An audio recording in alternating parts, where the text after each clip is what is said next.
Key points low blow, $11 a week? Seriously, that's not just a low blow, it's practically a slap in the face. Alright people, gather around, we gotta talk about Keypoint Health Services. This is a serious issue that affects us all. Now I'm all for helping folks get back on their feet. But Keypoint's idea of support? $11 a week. That's not support, that's a joke, you heard me right, $11. It's almost laughable if it weren't so tragic. Look, I'm no mathematician, but that's barely enough for a couple of coffees and a bagel. In this economy, please, you can't even get a decent meal for that amount. Patients are struggling to afford basic needs, let alone therapy sessions and meds. It's heartbreaking to see people in such dire straits. Keypoint, I get it. You're running a business, not a charity. But come on man, this ain't right. There's gotta be a balance between profit and compassion. You're asking people to heal, to get their lives back on track, with what amounts to pocket change. It's unrealistic and unfair. We're talking about human beings here, not pigeons you're trying to shoo away with breadcrumbs. These are real lives at stake. $11 a week? It's an insult, plain and simple. We need to demand better for those who are already struggling. 11 bucks and busted the reality check. Let's break this down, shall we? $11 a week. That's like, what, $1.50 a day? Try finding a decent meal for that. And forget about transportation, clothes, or even basic toiletries. Imagine trying to focus on your mental health when your stomach is growling louder than your therapist's voice, or trying to attend a job interview when you can't even afford a bus ticket. This isn't just about inconvenience, people. This is about basic human dignity. It's about the crushing weight of poverty that makes it near impossible to prioritize anything beyond mere survival. $11 a week isn't a lifeline, it's a slow and painful squeeze. It's a constant reminder of everything you lack, everything you can't afford. Hungry, tired, and told to listen up. The irony is real. Imagine being in a place where you're constantly battling fatigue and hunger, yet you're expected to be at your best. Here's the kicker, folks. Not only are Keypoint patients expected to survive on this pittance, but they're also supposed to be model patients. They have to juggle their financial woes while maintaining a facade of normalcy, show up on time, listen attentively, follow all the rules. It's a tall order when your mind is preoccupied with survival. Now I'm all for respecting the process, but let's be real. The expectations are almost absurd when you consider the circumstances these patients are under. When you're constantly worried about where your next meal is coming from, or whether you'll have a roof over your head, focusing on anything else is a tall order. It's a daily struggle that consumes your every thought.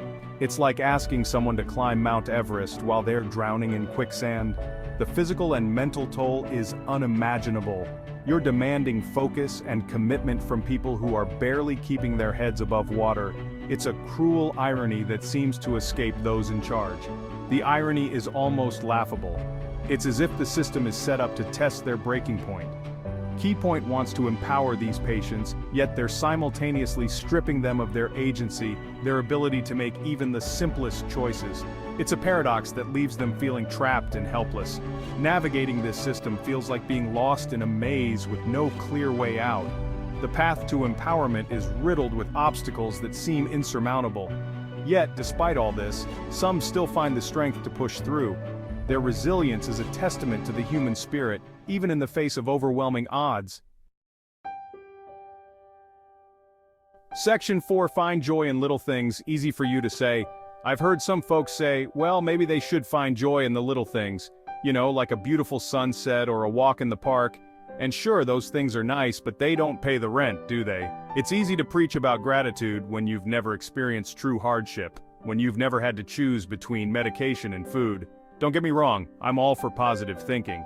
But there's a difference between finding joy in the midst of struggle and pretending that struggle doesn't exist. Telling someone to be grateful for a few crumbs while they're starving is not only insensitive, it's downright cruel. It's a way of dismissing their very real pain and suffering. And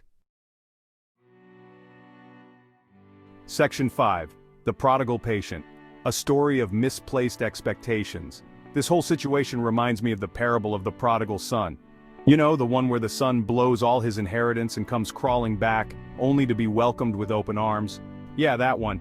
It's a story of forgiveness, of unconditional love, and of second chances. Now, I'm not saying Keypoint patients are all prodigal sons and daughters, but there's a similar dynamic at play here. A dynamic where expectations and reality clash in the most human of ways.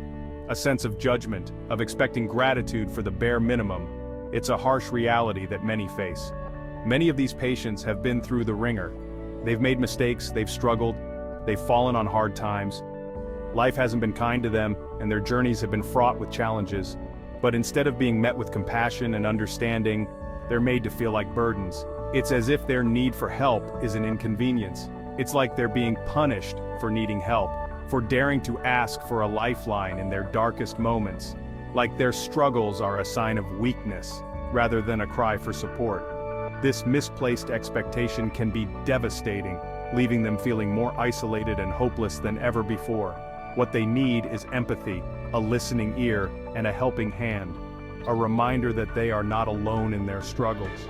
Because at the end of the day, we all need a little grace, a little understanding, and a lot of love to get through the tough times. Section 6. The parable of the puny payout talents wasted. Then there's the parable of the talents. Remember, the master gives his servants different amounts of money, and the ones who invest it wisely are rewarded. Well, imagine giving someone a single dollar and expecting them to turn it into a fortune. That's essentially what Keypoint is doing. They're giving patients a pittance and expecting them to not only survive but thrive, to somehow magically transform $11 a week into a stable life. It's an impossible task, and it sets patients up for failure from the get-go. It's like giving someone a broken shovel and blaming them for not digging a well. The message is clear. You're not worthy of our full investment. You're not capable of achieving great things. Section 7, $11 challenge. You up for it? So, here's my challenge to Keypoint, and to anyone who thinks $11 a week is sufficient. Try it yourselves. Live on $11 a week for a month. See how far you get. See how easy it is to find joy in the little things when you're constantly worried about basic necessities. Until then, spare us the lectures and the platitudes. These patients deserve better. They deserve compassion. They deserve understanding. And most importantly, they deserve a real chance at recovery. And that starts with providing them with the basic resources they need to survive. $11 a week? That ain't it, Chief. That ain't it at all.